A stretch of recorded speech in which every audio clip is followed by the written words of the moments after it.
Exactly. Is that Wizard promotion audio still on? It just sounds like local radio at this point.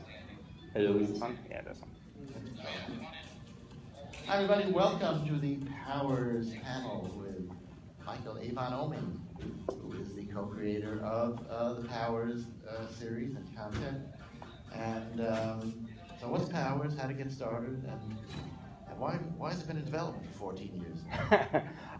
So yeah, Brian and I started Powers, and Brian Michael Bendis, we started Powers in 2000, maybe even during 1999. What is that? Is that music? Where's that from? Powers theme music. Yeah, it's my personal theme your, music. I no. carry it everywhere I go. Is that on the... It's not in your head. It's definitely... But I mean, it's not yours. Okay. No. Okay. No, mine's more like more a little sad. It's like Billy Joel songs. So yeah, we. You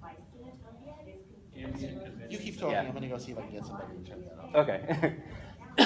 Yeah, so we started back when Brian, both Brian and I were basically still starting out in comics, and I met Brian Bendis and David Mack at a comic book convention together. And at that point, I had been doing a lot of mainstream work, a lot of mainstream comics. And Brian was starting out doing creator-owned stuff, crime noir books. And when we met at the con, we clicked right away. And we knew we wanted to work together on something. And I was wrapping up a project, and he was getting ready to start something else. So when I asked him what you wanted to work on, and he had this idea for a crime book with these superheroes in it, and I was against it at first because I didn't want to do a superhero book, and he assured me that the superheroes was the smallest element of the book, and luckily I said yes and went along with it. So we started out as one of those early creator-owned books at Image, before Image really had a ton of creator-owned books outside of the founders, and it was under Shadowline's view with Jim Valentino. And we ended up coming out eventually in 2000, and his career took off at the same time that the book was taking off. So the whole thing kind of happened very quickly, and then we've had our first film offer in 2000 or 2001, almost immediately from starting the book. But it's a very difficult thing to put together because Powers is about a police procedural investigating superhero murders. So what we're doing really is we're taking two separate deconstructed genres, the superhero genre and the crime noir genre, and putting them together. And it's really pretty tricky to do that on film and television because since our first deal, like no writers have ever been able to truly get their head wrapped around it for film or television until Charlie Houston came around. Why do you think it was so challenging about it for them? Because it was, like I said, two deconstructed genres being put together. It's hard enough to deconstruct one genre, but to take two different things together and then put them together is almost impossible for a lot of writers, especially if they're not versed in both genres. When you say deconstruct, you mean sort of do a story that's in the genre but comments on the genre at the same Yeah, time? you take it apart and you reevaluate it. You don't take everything for granted as cliches and conventions that you can get by with. You have to really break it down and remake it into something else. And the first writer to truly get his head around it was Charlie Houston, because Charlie wrote comics. He wrote Wolverine, he wrote Moon Knight, and a bunch of other Marvel comics. So he's well versed in that. And he's also a fan of Powers. So he actually read all of Powers. He kind of knew it a little bit better than both Brian and I.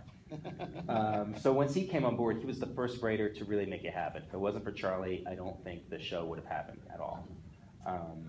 During our first pilot with FX, we had a lot of the writers from The Shield were involved, and that was amazing. But they weren't superhero guys, so the superhero stuff always tripped them up. So the pilot was made, and it was almost there. It needed a lot of work. But then ultimately, FX decided to pass.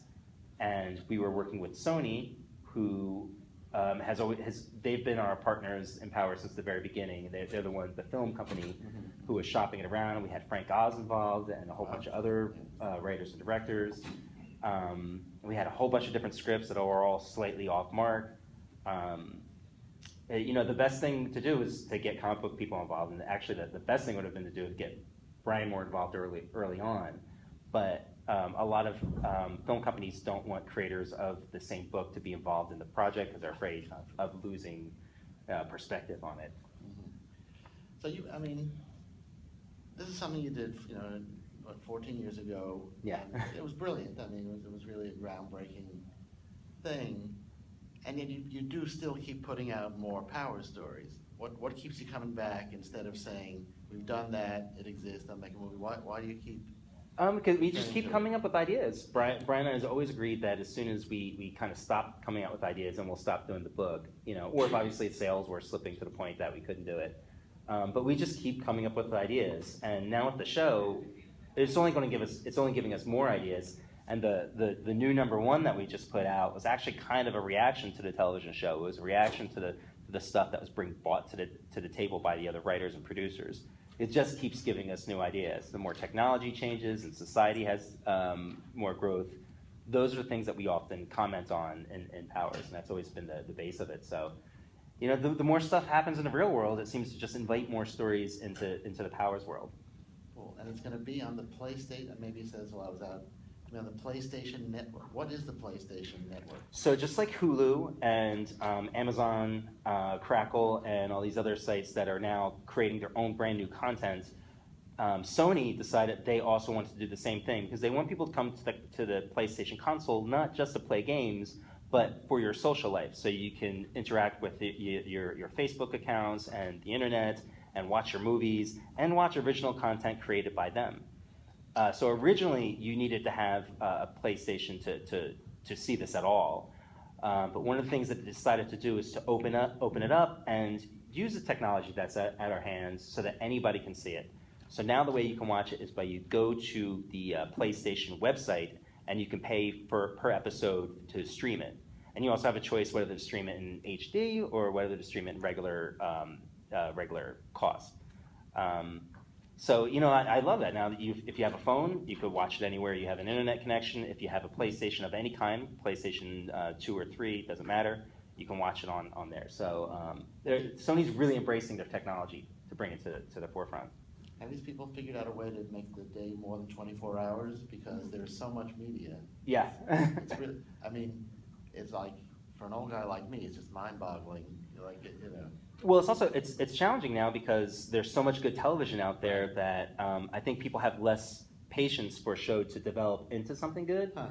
At least for me, after watching, when Breaking Bad ended, it was as if a wasteland had just taken over TV because nothing was even close to Breaking Bad to watch. And even that there was a television show that came on directly after Breaking Bad that you think would have done really, really well because it would have had that follow-on audience. But it was so good that it just exhausted people. So nobody ended up watching it. And nowadays it's the same way. If I watch a show on TV, like I can't even mention stuff, but if it's just okay, I don't want to watch it. It has to be great now because there's so much really good TV out there. So that's one of the reasons also when episode 1 airs, we're actually going to release 3 episodes at once. Uh-huh. So you'll be able to judge more than just a single episode. And what's the release date? I believe it's March 10th. That's pretty well. Okay. We had to push it back a couple times because Sony had all the those attacks and stuff. While none of it affected Powers, it was still affecting the house. So they had to reshuffle the cards. They didn't want to let out the spoiler alerts on on Powers. So you have many images that you've supplied. Sure. So let's talk about the cast a little bit. So we've had, so this is the cast for Powers. Zora is being played by Logan Browning. And she's from the, which arc is the? Zora was around since the very first arc. Yeah, and in the comic, so basically all the elements that are in the comic are going to be in the television show. But if you're a fan of the comic, you're not just going to be watching like Watchmen. It's not a repeat. It's a remix of all the same elements, done in slightly different ways. Hey, ladies and gentlemen, we got a little special guest here, ladies and gentlemen, Mr. Brian Michael Bendis.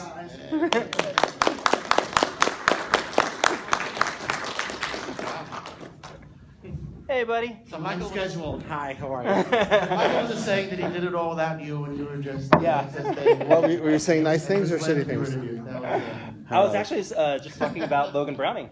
Oh, please talk about her. I'm handing out free copies. Look at that.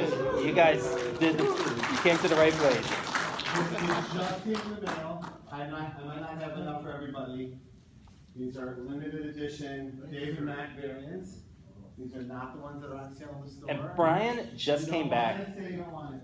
Brian just came back from Seth Meyers in New York City. Went directly from Seth Meyers, New York City, over to LA to do a bunch of promotions with Charlie and other people on the show, and it's pretty exhausting. So it's pretty amazing It's that he unbelievable, took his time to yes. make it here today. He's giving up sleeping, I guess. Yeah, And yeah. he hands out his own comics. This I know. This guy clearly started the small press. This is small press mindset. Absolutely. But where's the tie on Seth? You had that tie going on Seth All my Meyers. clothes are dirty. This is. So Brian, Logan, Yes. what was her show? Was she in High School Musical? No, she was in Hint to Floor. It's a VH1 show. They're in their third season. Okay, yeah. She's a professional dancer and a great actress. And boy, that dancer training makes for excellent superhero acting. The battle scenes between her and Eddie Izzard are quite something because she's got total control of her body. Yeah.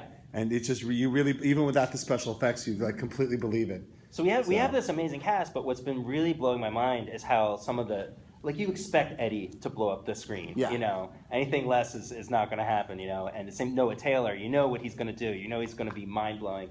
But we've had a couple of the other actor parts like Logan and Callista. Susan, who plays Dina, Susan, people yeah. aren't familiar, unless you saw The Following, people aren't really familiar with what she they're does. relatively new, but my God, they're so good. And Logan, who starts out as a Powers wannabe character, so she's not a fully developed superhero.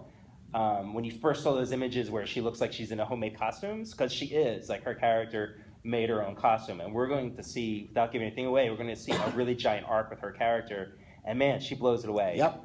She kicks ass in there. I think I saw her on Who Wants to Be a Superhero. Wasn't that the Understand show? No, that was me. You saw No. me. Yeah.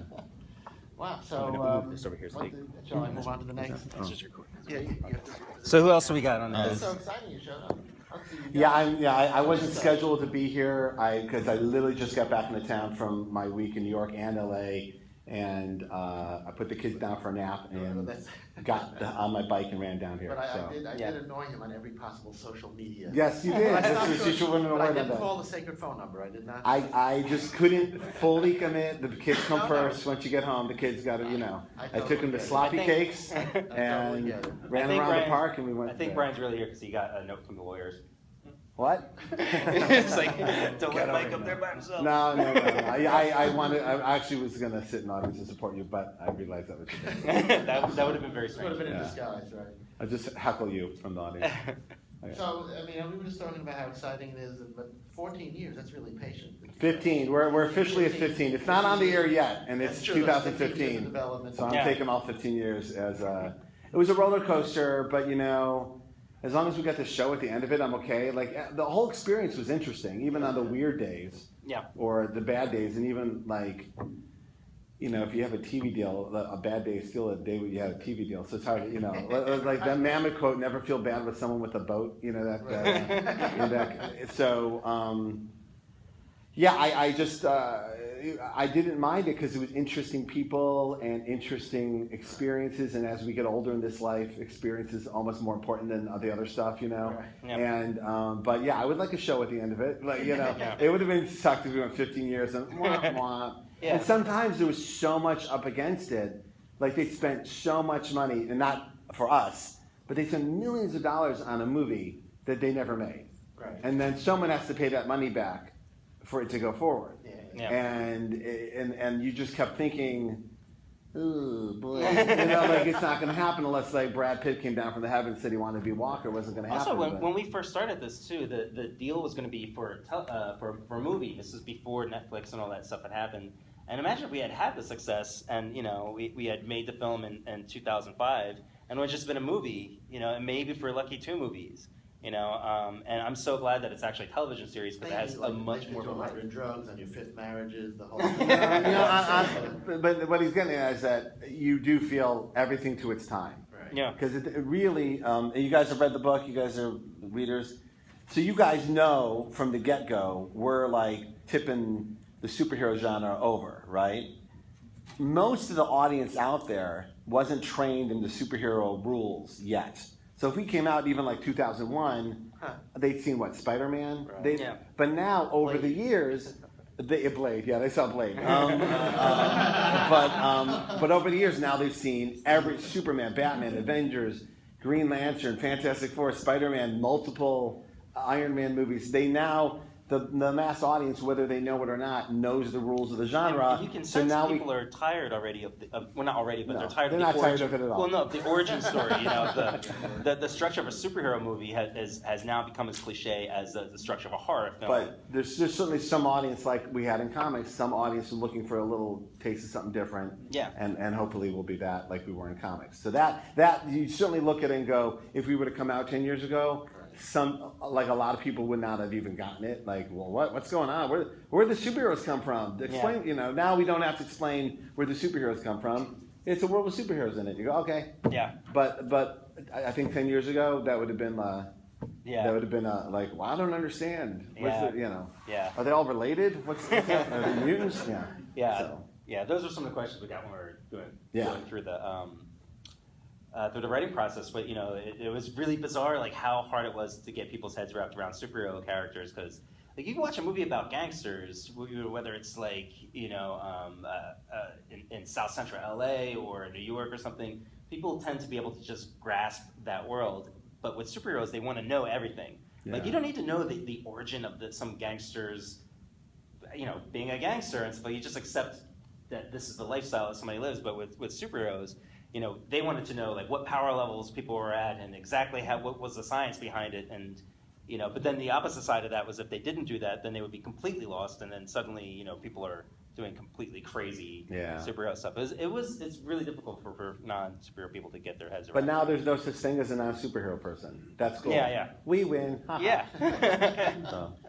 Yeah, and I was saying how it was Charlie who, of all the writers that we went through, like he was the one who made it happen. If it wasn't for Charlie to be able to break that boundary of taking these two genres and putting them together. So do you guys know who Charlie Houston is? Is that name familiar? He did Moon Knight. He's an acclaimed novelist, but he did Moon Knight a couple of years ago. It's like he was one of us. He worked tomorrow. He got it. So yeah.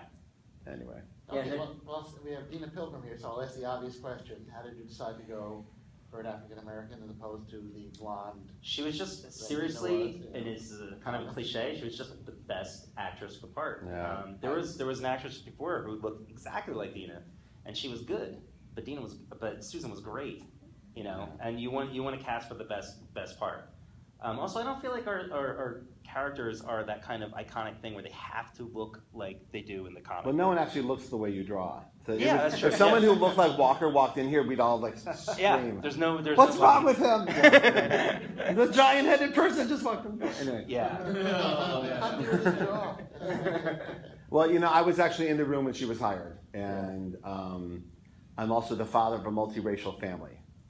And it was one of the great moments of my life that no one even brought up her skin color. Really? Yeah. No, it wasn't even brought She up. was that and I was good. in a room with people who would bring that up.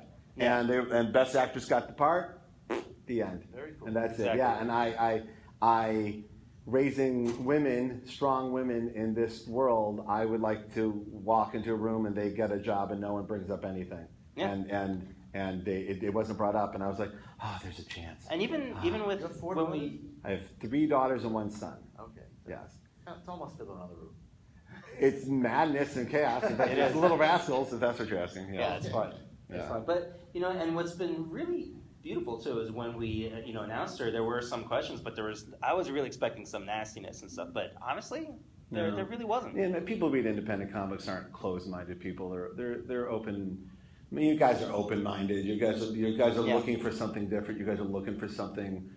You're looking for a world that shit like that doesn't matter, and that's what we were faced with, and I was glad. Yeah. Yeah.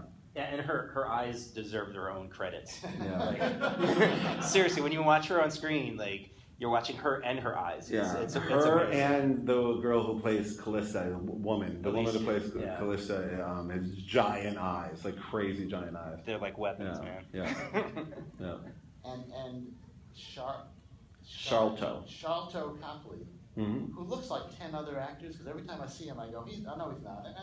He's one of those chameleon actors. Like, he likes Yeah. to transform into a role. Like, he showed up, he dyed his own hair. Yeah, he showed up as Walker. Yeah, he has light brown hair, I think, in real life. And yeah, he was so into it. Like, he immediately changed his hair. He got his hair cut.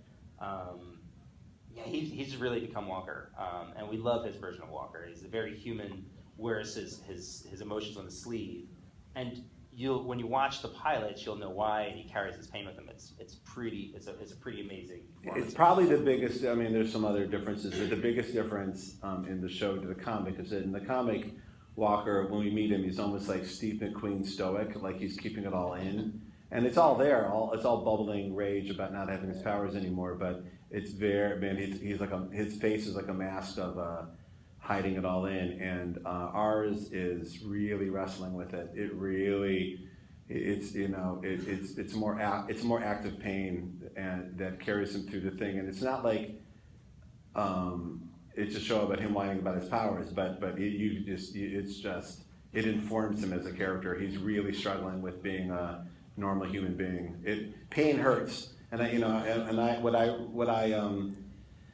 what I said to him is and we talked about like the acting choices. It's a hard thing to act. I used to be a superhero. That's but I said imagine like, because as I said, I have 4 kids, but you ever see a toddler stub their toe?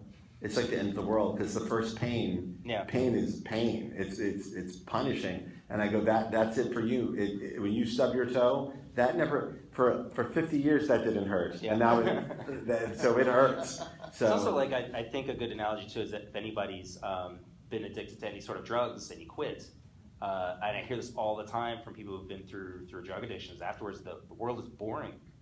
There's no more sort of excitement of waiting for the drop or what's going to happen that night. And Walker's gone through the same thing. Like he was flying up there, and now he's just sitting around with a schmuck. It must be like somebody who used to be a professional athlete or a movie star who's not so. It's a hard adjustment. Now some people, and we do know people like that, and they're very happy to step off stage, like done it, that was okay, but I like quiet, And some people it is not. It is. I got a deep hole. So some people need to get up on stage, like some people on this stage. We need our affirmation. There's a dark hole that can never be filled, and but I also equated it to that last minute in Goodfellas. Right. Yeah. That Ray Liotta just I'm a schmuck. Yeah. I'm just a schmuck now, and then what's Ray Liotta's next day? Yeah. And that's kind of what Kristen's Cut to dealing 15 with. years later, it's on the Howard Stern show. Like the telling whole, us crime it's secret. a theme that weaves in out of Birdman too. Oh yeah. Birdman was really good with that, and we mentioned this because this is carried heavily for Walker through the show. It's something that he's going to be dealing with, and it's pretty awesome. Cool. So how many episodes are they committed to? 10, and we finished filming last Saturday. So we're 10 in the can. Wow. Yeah, they never stopped filming. I kept waiting for them to stop. So. And you guys were actually involved in the writers' room, or? Yeah, I was not every day, but I was there for the first couple of weeks. Got it launched, got it on its feet. You know what I mean? Make sure everyone, that no one goes, why does it have to be superheroes? That kind of thing. Yeah. And then, but it really was in good hands, because not only Charlie, but there's another showrunner named Remy Ubashani who created Falling Skies and Caprica, and he really knows his genre, and he's a really excellent storyteller, and he knew exactly the tone of the piece, and he's the guy actively editing the show and putting it together. As Charlie was dealing on set as a showrunner, Remy was putting the show together, and the two of them together, the novelistic approach of Charlie and the popular genre approach of Remy really put it together. So I was there at the beginning, and I was there on set for the first couple of weeks, and then once it's up and running, you're just in the way. So I went home and raised my children, and then towards the end of the writer's room, I came in to break the last 3 episodes, and I wrote the 9th episode. Oh, cool.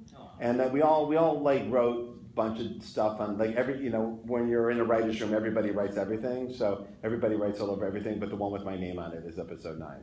Nice. So that's the best way to put it. You hate to say that you're the sole writer because that's not how it is. But Yeah. as I gave lines to other people in other episodes, Yeah. stuff like that. But it was a great experience, and everyone still likes each other, and everyone's all happy about each other. I just saw Charlie this week in LA, and I saw Eddie Izzard, and everybody was, usually at the end of remember, it's like a 6-month shoot. They've been shooting since September. Yeah. So that's a lot of saying the word powers over and over again. Yeah. And which episode does Stan Lee have a cameo in? He's in every one. In disguise, though. I'll tell you now, he's actually Logan Brownling. So Yeah, Logan takes our mask off. Yeah. It's- Excelsior! Do you guys, are you in any episodes? Do you, I know this sounds weird having just been on national television, but the desire to see myself on screen is somewhere below my desire to have another colonoscopy. So I don't enjoy it as much as some people enjoy it. So and I had fights with people about this, about our cameos. What I like is, like, Mike Oeming's artwork is all over the show. Like, you could feel Mike's presence on the show. I also think that sometimes cameos distract from the storytelling. Yeah. I mean, it's fun, and I do think they're fun, and I'm not, you know what I mean? And like, if Stan showed up, I would want him on the show. But you see, like, even in Thor, people stop watching the movie to tell each other that Stan. Like, you always see some guy turn to his girlfriend and go, "No, he invented all of this. That's the guy." You're like, and a minute has gone by where they haven't watched the movie. So I just, my personal taste is. Well, we also feel like, I mean, we're having a cameo through the whole thing because unlike a lot of television shows that are adapted from the creators, they're not super involved. We're involved from the ground floor up. I've done a ton of art for the show. We have our notes throughout the show. Like, so it feels, I mean, our fingerprints are all over it. So, I mean, if you're there one day and they're filming something that, maybe, but it's not high on our list of things that has to happen. now there's a lot of art. What do you want to look Yeah, at? just keep right-clicking through it as we're going. This is what I feel about me on TV. I feel the same way about my kids. My kids were watching me on Seth Meyers this week with my wife, and my son just yelled out, "Bubble guppies!"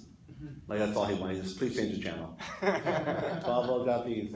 So these are like a set of, the Iron Impact thing is a tattoo that I had created for one of the characters. The costume designers just contacted me directly and just asked me for whatever, whenever.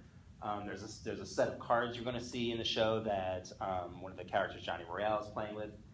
Because within the Powers television show, there's a Powers culture. So there's a cartoon show within the show. There's comic books within the show, and the comic books within the show, we had guys like David Marquez and David Mack. Brian did one as well, like comic book covers within the comic book world. No, it's the dead. So these are some of the cards that we created. But there's posters throughout the whole thing. There's a million different things that I got to do artwork for. So I was very involved. And one of the main characters in the show, or side characters, is Kid Crispin, who draws comic books. So when you go into his room is just full of art. It's all stuff that they use for my sketchbooks or that I did specifically for the show. We're just heavily involved. So these are my cameos. This is what it feels like. This next image is, so that's right there. That is a card of the Wolf and Johnny Royale. So those are our two big hitters, which is Noah Taylor and Eddie Izzard. And that is that. So this is Retro Girl in the Powers universe, the television show. She's been around for like 70 years. The costume that you see in the comic book is something that she had only once or twice for a promotional thing within the show. But this is her flight, her combat outfit. And this is a cover that David Marquez did for us for the comic book within the television show.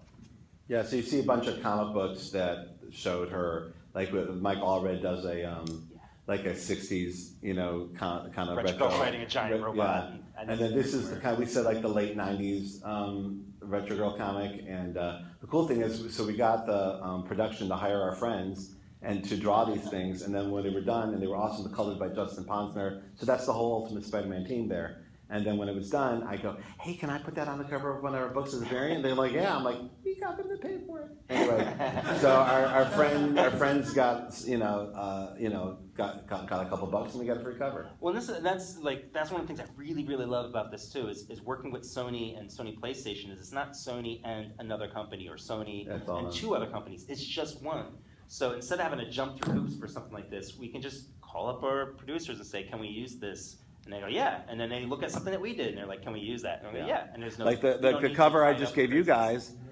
David did that for the book, and then the PlayStation people saw it and said, can we make a poster out of that? And David was thrilled. So yeah. So it's all in one house and under the same team, and that's a big relief. Yep. So that's within the show. There's a cartoon show. So this is from the fictional cartoon show within the show. This is Diamond. Diamond was Walker's superhero persona before he lost his powers. So we only have 15 minutes. If yeah, anyone has questions? Yeah. Yeah, questions? Yes, sir. I'm not against the idea of it being like exclusive or anything, but is there a reason why you made it exclusive to PlayStation? Well, it's not anymore. I mean, it is an extent. It's all coming through PlayStation, but now you can watch it. You don't need to have the platform. You can go to PlayStation.com. If that's it, I'm not sure. Yeah, it is. It is. It's PlayStation.com/powers, and you can download the episodes right there. The first one is free to anyone in the world. You just watch it. It's on the house. If you have a PlayStation Plus account, you get to watch the whole season for free. But if you don't, you can just watch it on PlayStation per episode, or binge the whole thing when it's all done. Yeah. But the first 3 episodes will be on March 10th.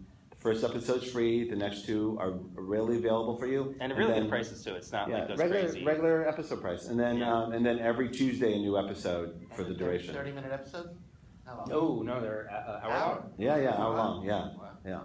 Like a normal network television show. So. I guess the better question would have been like, what was like the reasoning behind partnering with PlayStation? Sony optioned Powers in 2000. And Sony has been our partner with it through thick and thin, and they never gave up. So even through the whole thing with FX, when we looked like it might be there, might not be there, they turned to us and said, if FX doesn't do this, we're doing it. And what was happening was they were getting ready to start their own kind of service, their own kind of channel, and they asked us to be the first one. And when someone backs you, and I feel the same way about Marvel. Marvel hired me off a book that sold 2,000 copies. They backed my horse, right? I feel a loyalty to that. You know what I mean? So, and the same with Sony. They truly like this book. They like it. And you know what? It's very hard in the business of show to find people who A, truly are like you for the right reason, and B, keep their promises. And they did. They kept their promise. They said, we're going to put this on the air, right? And they did. So, and it's cool to be the first thing of something. It is. It's, I'm a Howard Stern kid, so this is like when Howard Stern went to Sirius, it's cool to be on the ground floor, to build. You know what I mean? So the only thing I was worried about is people not wrapping their heads around a streaming show that they thought it wouldn't be like real TV or something. But so much has changed in the year that no one ever goes, oh, it's not real TV. Put things to Netflix and Amazon. Oh, TV is just everywhere now. So that's cool. I'm happy we didn't have to push that up the mountain. It's a real show. There's not many other shows that if you're not tied into that platform, whether it's Netflix or HBO or something, where you can just see it, Yeah, but we listen. This question you asked, we thought about it a great deal. Oh yeah. There's plus and minuses, but the plus is, millions of people have PlayStations. A lot of people are unplugging their cable box and just using their consoles and just watching Netflix and stuff like that. And the Venn diagram of gamers and people who read comics is very strong. There's a lot of crossover. Is it going to be a game? Is it going to be a Powers game? If the show works, yeah. But there's actually a Powers game in the show. You actually see people playing the Powers video game. Oh wow. Yeah. So and believe me, everyone went, we can make one too. This is one of the pages that the character Crispin within the show is drawing. Yeah. So I did some. This kid is a very good artist. Look at him. like a professional. He's as good as as Tobey Maguire in the Spider-Man movies. Wow, he could really draw that guy. You've seen him design that costume in the first movie. To draw that stuff, I was going to try and make it a lot cruder looking, but just with my name being on it, I couldn't. They kept saying, make it worse, and you couldn't do it. That was the note. tried. When was the last time you got a note that said, make it worse? Kind of roughed up the Yeah. edges of the inking, right? This guy. Question? Yeah, I've got about 3 questions. The first one would be like the first issue you guys put out this week was great. Thank But you. the ending part with, trying not to spoil anything, but Walker's and Titty Mark. Mm-hmm. Yeah. That kind of content, like, what is the rating going? Oh, it's R. They're swearing. The F word flies like butter. So it's not that was, and answering the first question, like why PlayStation, they let us be the show we needed to be. Even on basic cable, we were going to have to curb some of our instincts. And it's not like we're like naughty as book or we're porn or there's going to just be boobies everywhere. But it's an adult show, and adults talk like adults, and some of the superheroes deal with salacious, kinky weirdness, and you want to be able to go there if you need to go there, and we go there. It goes there. Dinus and Dina, every other word. F. Yeah. Yeah. It reflects poorly on my mother. That's all I've heard from my mother. So can I ask you, what is the clitoris? Sure. Well, no, she's could. like 18 years old. She's the closest that we know now. Yeah. Not the one from the first trade. We tried it, but it's weird when an 18-year-old asks. Okay. An 18-year-old guy, yes, you believe him not knowing, but a woman knows by that time.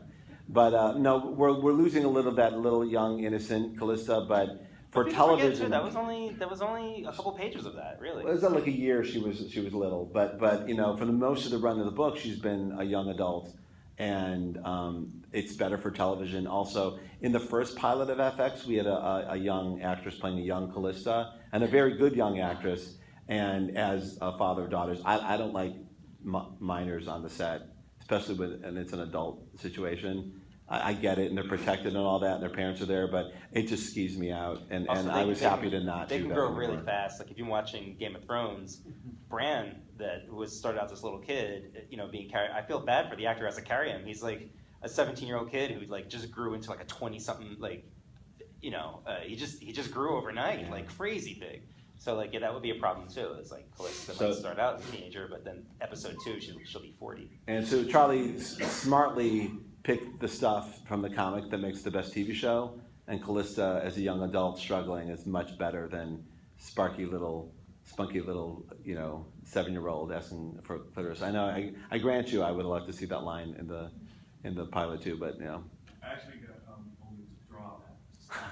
Oh, that's right. I wanted you to put the hole that says. That's actually based on a true story too. Dan Brereton, one of Dan Brereton's kids, asked us that in a car once. We were all in a car and it was quiet, and the little boy just goes, "What's a clitoris?" And we're like, so. Sounds like it's out for him. Yeah. So what about you guys have done a bunch of different genres in the like the barbarian genre. Would we see any of that first season referenced, or is that you're thinking for the future is a totally different alternative universe basically? A lot. I mean, again, it's cherry picking. I mean, and also we're at our. If you realize we didn't go to different genres until like year 4 or 5 of the book, so you got to kind of solidify where you're at and then go nuts. Yeah, you can't bring monkey fucking too soon. But opening a season 5 with monkey fucking would be that'd be so good. Number one, it means we got to 5th season. Yeah. That's great. And it just you got to earn that, earn the right to get there, and I would love to get there. That's but kind here, of a dream within the it. powers of cinematic universe.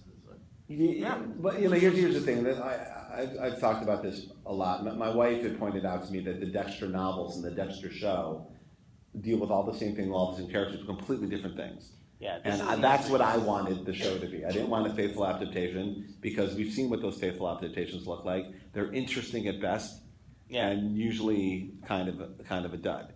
But I consult on the Iron Man movies, and I think what's so fascinating is they're not based on anything. You can't point to a graphic novel and say, "Oh, that's Iron Man 2." Like but they're very Iron Man. You don't go, "That's not Iron Man." But they feel like Iron Man all the way through, and that's what I was hoping the Powers will be. Is that there's all these elements that you recognize from Powers, but it becomes its own thing, right? It breathes its own life, and the characters take over and become something else. And particularly in the second half of the season, Michelle Forbes' Retro Girl, she really embodies it, and it makes you happy when you see it. And it's not anything I would have written, but there it is, and it feels right. So it's an interesting thing. My last part would be, were you guys fans of Eddie Izzard's before he was? Hell yeah. Yeah. Cake or death? My God. Yeah, you actually quoted something from him. That was funny. By accident, on a in panel, front of him. And Yeah. I quoted something about how Americans use the word awesome for everything, when it should be reserved for angels spreading their wings and such. And I didn't realize I was basically quoting something from him until afterwards. It was pretty embarrassing. And then he comes up to him and goes, "Oh, you quoted my thing." And he went, "Oh."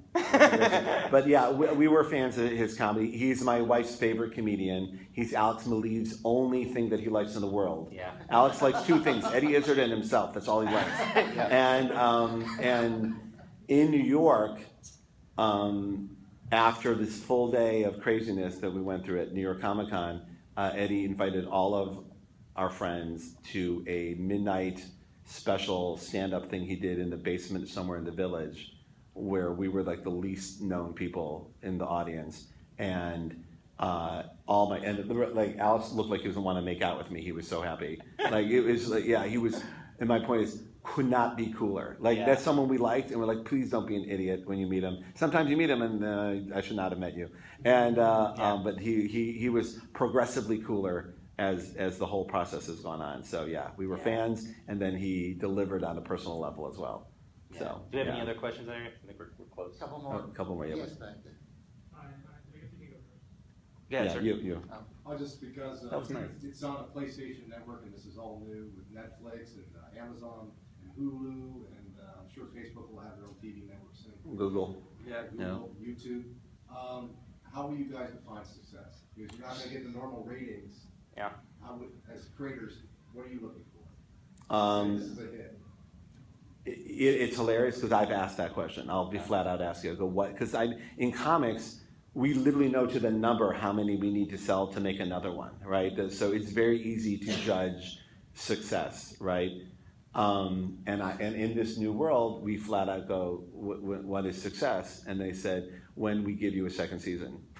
Yeah. So that would be success. It's a new world, man. I mean, honestly, I it's so funny. With every step upwards of success becomes a new pile of problems. I'm more worried about the network being hacked when we debut, because they idiots keep hacking the network. And I know these hackers are comic book fans, and if they could just do us a favor and just as a solid, just back off in March. You know what I mean? Just as a solid to me. I'm sure they're nerds. I'm sure they are. Yeah, and if we can get Glenn Beck to complain like he did on Spider-Man, then that would also be that'd be great. Yeah. So it is. You asked an excellent question, but it was pointed out to me actually recently. I had this talk 2 nights ago with someone at Sony, and they said that there's levels of success for everything. That like some shows, you go, why did they cancel that? It's there's something below it that's still on the air, just got picked up. You know what I mean? In the ratings, right? Every show has different costs and different expectations, and means different things to the network and to the studio. So it's not our call, and there's nothing we can do. So we're just going to make the best thing we can make and hope that all the balls fall in the right place. But I asked that exact question, worded it exactly the same way. What is success? Like, tell me the number. Like, you know what I mean? Like, I know the number we have to sell for the book. Like, what's the number we have to hit? And there's no number that's been given. So. Is that how you feel about the Alias show that's going to come up on the Jessica Jones show? Well, I'm not involved in it like day to day. You know what I mean? I'm there to consult and just be rooting for them. But I guess it's the same thing. If Netflix finds it was worth their time, they'll make another one. But I don't know how you even. I'm talking. This is boring to other people, but they sold a lot. Let's say they sold a lot of PlayStations this month. How do they know it's because of us, and because of Grand Theft Auto, because of this, because of that? Who knows? I don't know. They must know. They're very successful, so they must know something. So I can't control any of it. I'm just gonna do my best. And it's the same thing with when we do our work for hire work at Marvel. I had very you can only do so much. and then the wind is in charge of it at one Yeah. point. You just let it go. So, but you know when you're lucky, and you know when you're not lucky. So, and we've been luckier than most. And So. one more quick question. Sure. Somebody who has it. So this is kind of a shot in the dark, but you mentioned the show has a painting has like a show sort of video game. What are like the chances of you possibly branching out to other mediums sort of like that, like in real life? Well, I've done a bunch of video games, and you worked at Valve for years, so we've done a lot of video game work. I just did the Disney Infinity. I did Marvel MMO. I did the Ultimate Spider-Man game. So I actually like writing games, and I like the whole game culture. So yeah, we would love to merchandise Powers in that way, but we've been super careful because we both hate crappy merchandise. Yeah. And I know it sounds ridiculous, but like we have some friends that like just put their stuff on anything. There's not much power stuff out there at all, and that's by design. Yeah. Why do something that's just okay? Like Dark Horse did those amazing pieces. So when Dark Horse said they wanted to do it, or Randy Bowen said he wanted to do it, we did that. But there's a lot of lesser stuff, and we just didn't want to put out lesser stuff. And again, this is like a Howard Stern thing. He doesn't put out a lot of merchandise because the show was the show. That's what I'm selling. And for me, I felt like we put out a lot of books. Like I put out a lot of books. That's enough. I don't have to put Powers on a tie or something. Like you see some of these celebrities like Dr. Phil like putting their name on everything. You're like, all right, calm down, man. Just Put the you have to sell everything. Your Powers. Yeah. So that was our mindset. But with a show, bigger merchandise, like a better quality of merchandise becomes available to us. Like people, like we have a deal to do Powers novels that we're going to do because I would like them. The same people that put together the Walking Dead novels, and that I would like that. And it's also like, would I buy this as a fan? Like I think, would I buy that? And I do that a lot. Like when I'm making the books too. Would I buy this book? If my name wasn't on it, would I buy this with this artist and this story and this thing? And that's my line in the sand for everything. So, and I guess I'm a more picky merchandise buyer, even though I got a ton of shit at my house, like an inordinate amount of Spider-Woman crap. But anyway. So tell us again, when is the show debuting, and how can they find it? March 10th, and for real, no backs. They've announced it. It's on posters. March 10th on PlayStation, PlayStation 3 or PlayStation 4, or PlayStation.com/powers. And the first episode is free to anybody. Tell your friends. And if you could just download it a lot of times, even if you don't watch it, if you just download it and then go to bed, that'd be great. Or just download it while you're doing dishes. Just you don't have to watch it. Just if you inflate those numbers, like our version of a variant cover, just blow up the numbers, and then you get the first three, and the third episode is a giant cliffhanger. It was made specifically for these first 3 episodes that come out at once, almost like a big first chapter, and then it goes to 10 episodes. You get a whole 10-chapter crime novel, and there's a kind of a big cliffhanger at the end.